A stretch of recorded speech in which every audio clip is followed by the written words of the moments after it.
नमस्कार, मैं हरिशंकर व्यास। बहुत जल्दी चीन को पछाड़कर भारत आबादी में नंबर 1 होने वाला है। अप्रैल 2023 में 140 करोड़ लोगों की भीड़ के साथ भारत दुनिया की सर्वाधिक आबादी वाला देश होगा। उसके आगे के दशकों में भी भारत की आबादी लगातार बढ़ती हुई। सवाल है, क्या इसकी सुध और इसकी चिंता में इससे भारत के भविष्य पर कोई भी सोचता हुआ है?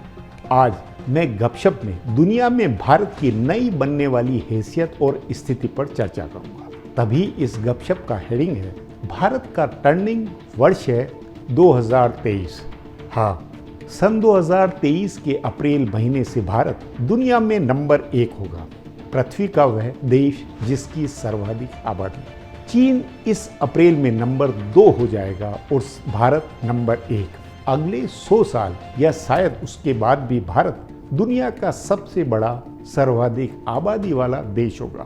तो इस मोड़ को, भारत के राष्ट्र राज्य के इस टर्निंग पॉइंट पर हम और दुनिया कैसे सोचें, इसको कैसे लें? यह गौरव की बात है या चिंता की? यह गर्व की बात या शर्म की? इस पर हम कैसे सोचें और दुनिया इसको लेकर कैसे भारत पर सोचेगी? दुनिया भारत को बड़ा मानेगी या उस पर तरस खाएगी? हम भारतीयों के लिए ये संतोष की बात या बेचैनी वाली? इन सवालों पर दुनिया का नजरिया जरूर सर्वमान्यता बनाए हुए होगा, लेकिन भारत के हम लोगों में ऐसा होना शायद इसलिए संभव है क्योंकि हम लोगों का मानसिक विकास इतना ऊल जलूल है कि भारत को चलाने, उसमें सोचने वाले संकीर्ण अल्पदृष्टि वाले गंवार है। तो लोग अपने अपने को, भले वह धर्म जात का हो या वर्ग वर्ण का, में बंद कुंद और मंद रहेंगे। इसलिए तभी घटती आबादी वाले चीन और भारत के प्रति वैश्विक नजरिया सचमुच में दिन रात का फर्क लिए हुए होगा। चीन में माओ त्से तुंग से लेकर शी जिनपिंग तथा सत्तारूढ़ कम्युनिस्ट पार्टी ने 75 वर्ष लगातार इस संकल्प में काम किया कि उसे आबादी की अपनी भीड़ को दुनिया की वर्किंग क्लास औद्योगिक क्रांति का वाहक बनाना है। भले चाबुक से या गाजर से, शोषण से या मुनाफे से देश के लोगों को कर्मयोगी, मेहनती, पुरुषार्थी व दुनिया की उत्पादक आबादी बनाकर राष्ट्र को दुनिया की फैक्ट्री बनाना है। मतलब चीन केवल लोगों की भीड़ में नंबर 1 देश नहीं, बल्कि दुनिया का नंबर 1 विश्वकर्मा देश।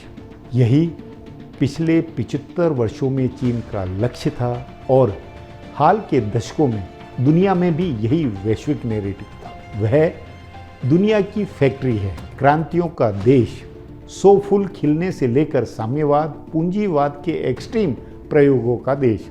कभी रूस से, कभी अमेरिका से विचार, तकनीक, पूंजी लेकर चीन ने अपने को महान देश, महाशक्ति बनाया। दुनिया के आगे यह वह प्रमाणित करता हुआ रहा है कि वह यदि आबादी में नंबर 1 देश है तो सुरक्षा परिषद का स्थायी सदस्य है। दुनिया का चौधरी वह महाशक्ति है तो किसी की कृपा, मेहरबानी, भीख या दिखावे से नहीं, बल्कि अपनी काबिलियत, क्षमताओं, वैश्विक प्रतिस्पर्धाओं, मापदंडों व अवसरों की आबो हवा में पूंजी तथा श्रम के लिए अनुकूलताओं वाली आबो हवा, ओलंपिक, सभ्यता, संस्कृति की धरोहरों की वैश्विक पर्यटकता और चमक धमक से गौरवों से है। मतलब चीन ने अपनी हैसियत अपने बूते कमाई है।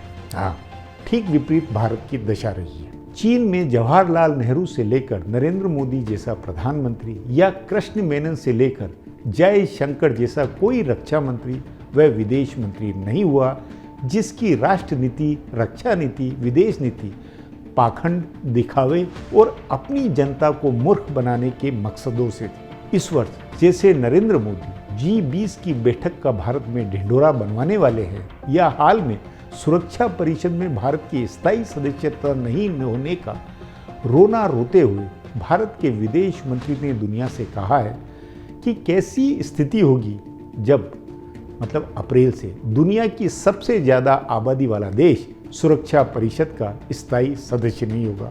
ऐसा करना या कहना कभी किसी भी चाइनीज नेता के व्यवहार से इसलिए नहीं जलका क्योंकि उसका हर नेता आज़ादी के बाद से आज तक अंदरूनी मामलों में जितना फौलादी रहा है उतना ही विदेशिक मामलों में भी वह रहा है। चीन की कूटनीति न देश की जनता को उल्लू बनाए रखने की होती है और न मध्यमार्ग की, न ही वह आतंकवाद, पड़ोसी देश की परवाह, मुस्लिम आबादी जैसी बातों पर रोता धोता है, बल्कि वह दो टूक फैसलों, राष्ट्र हित में मर मिटने, दुनिया में झंडा गाड़ने, दुनिया को बाजार बनाने, उसे खरीदने की विस्तारवादी साम्राज्यवाद में व्यवहार करता हुआ होता है। विषय बदल रहा है, लेकिन यह इसलिए प्रासंगिक है, चीन का मामला इसलिए विचारणीय है क्योंकि जिस व्यवहार से आबादी पर चीन के नंबर 1 होने का वैश्विक रुतबा बना था उसे हम लोगों को समझना जरूरी है। वैसा क्या अप्रैल 2023 की आबादी से भारत का बनेगा? भले इस वर्ष या इस दशक भी न हो, क्या सन 2064 तक भी चीन जैसा भारत का रुतबा होगा जब भारत 170 करोड़ लोगों की पीक आबादी को लिए हुए होगा? कतई नहीं, बिल्कुल असंभव। मेरा अनुमान है, भविष्यवाणी है कि भारत की आबादी दुनिया की निगाह में लगातार महज एक भीड़ बनी रहेगी। भीड़ भी ऐसी जो बेगारी करते हुए, धर्मादों, रेवड़ियों के भरोसे जीवन जीते हुए, वहीं लोग बाग अवसरों के लिए आरक्षणों, भ्रष्टाचारों, भाई भतीजावाद की छीना झपटी के साथ ही भाग्य तथा भक्ति में टाइम पास करते हुए होंगे। इसलिए कि भारत की भीड़ में अब न मानसिक नागरिक विकास संभव है और न समाज, राजनीति, आर्थिकी में रियलिटी, सत्य का आग्रह लौट सकता है। सोचे, भाजपा संघ, कांग्रेस या समाजवादी पार्टी और क्षेत्रीय दलों का कोई भी नेता, कार्यकर्ता, सिविल सोसाइटी का सुधीजन दिल पर हाथ रख करके विचारे कि क्या भारत आज के नंबर 1 चीन को क्वालिटी के किसी भी पहलू में रिप्लेस कर सकता है? क्या भारत दुनिया की फैक्ट्री बन सकता है? दुनिया को सर्विस, मतलब सर्विस सेक्टर देने का एकाधिकारी हो सकता है? दुनिया का खेत बन सकता है? दुनिया का नंबर 1 लेबर सप्लायर हो सकता है? या वैश्विक मनोरंजन, इनोवेशन का नंबर 1 देश बन सकता है? मेरा मानना है दुनिया की किसी भी ज़रूरत, किसी भी स्किल, भविष्य के किसी भी ट्रेंड में भारत के 140 करोड़ लोग या 170 करोड़ लोगों की भीड़ में वह सोच बनना संभव ही नहीं है जिसमें काबिल होने की चाह ना हो। अमेरिका में कमला हैरिस, ब्रिटेन में ऋषि सुनक या तमाम प्रवासी भारतीयों के कीर्तिमानों को देखते हुए भी देश के परकोटे में रह रहे भारतीयों में यह सुध नहीं बन सकती है कि बना तब जाता है जब काबिलियत बने, बुद्धि बने, हार्वर्ड ऑक्सफोर्ड बने, सत्य बने। लेकिन वैश्विक मान सम्मान, कंपटीशन लायक बनने की ज़रूरतों पर भारत में अब इतने ताले लग गए हैं कि हम भारतीयों को भी सुध नहीं होगी कि हम क्या बने। सोचे, सन 2023 या इस दशक का सर्वाधिक तेजी से बढ़ता हुआ उद्योग क्या है? मेरा मानना है कि पूजा पाठ, भागवत कथा, धर्म पर्यटन, मंदिर निर्माण, भक्ति व अंधविश्वासों और टोटकों का उद्योग। सबसे बड़ा सर्विस सेक्टर कौन सा? तो बच्चों व नौजवानों की रट्टा मार कोचिंग का धंधा। मुनाफे का सर्वाधिक बड़ा बाजार कौन सा है? तो चिकित्सा व शिक्षा। नौजवानों में क्रेज नंबर 1 क्या है? तो लाठी, पावर और लूट के मौके देने वाली सरकारी नौकरी। कभी ये काम लोक सेवा, जन सेवा की परिभाषा के हुआ करते थे, जैसे आज भी दुनिया के सभ्य व विकसित देशों में। और उन देशों में सरकारों की प्राथमिकता में जनता को समर्थ बनाने की इन सेवाओं का सचमुच में मोल है। लेकिन भारत में क्या होता हुआ है? नौकरशाही के बाद सर्वाधिक कमाऊ और खाऊ सेक्टर यदि कोई बना है, बन रहा है, तो वह चिकित्सा और शिक्षा का है। तीनों, नौकरशाही, शिक्षा, चिकित्सा, भारत में बिना जवाबदेही के। चौथे नंबर पर भी राजनीति का sector.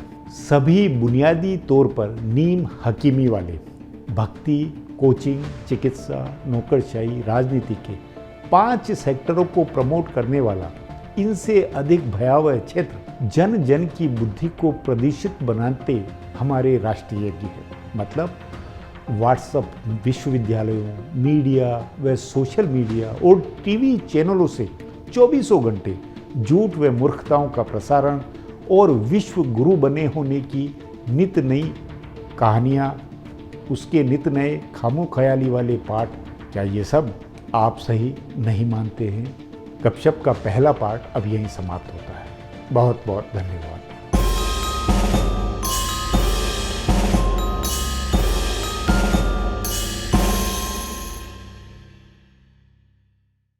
Do not forget to subscribe to our channel for all the latest gossip on politics and my take on world affairs.